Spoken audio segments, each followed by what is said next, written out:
अब आपको बताएं कि वफाकी हुकूमत की जानिब से रवा माली साल 2026-27 के पहले माह में सिंध को उसकी मुकर्ररा माली शेयर कीमत में 95.2% कम रकम दिए जाने का इंकिशाफ हुआ है। मज़ीद तफसीलात जानेंगे शकील नाइट से। शकील नाइट, अपडेट कीजिएगा।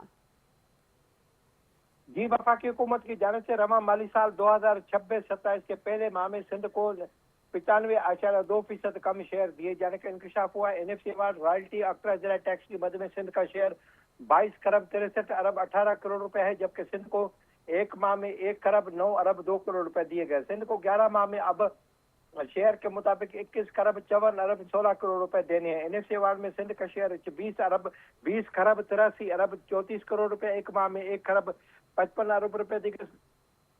तेल, गैस और मादनियात की जो रॉयल्टी है उसकी मद में सिंध का शेयर 1 खरब 23 अरब 83 करोड़ रुपए, सिंध को एक माह में 6 अरब 13 करोड़ रुपए दिए गए। अल्ट्रा जिला टैक्स में सिंध का शेयर 56 अरब 85 करोड़ रुपए, एक माह में सिर्फ 2 अरब 33 करोड़ रुपए दे दिए गए। सिंध को बाकी जो 11 माह में उनको ये सारी रकम देनी है। एक माह में NFC अवार्ड की मद में 95.2%, रॉयल्टी की मद में 95.0% और अक्रा जिला टैक्स की मद में 95.8% कम टैक्स दिया गया। जी, तफसीलात से आगाह करने के लिए शुक्रिया शकील नाइट।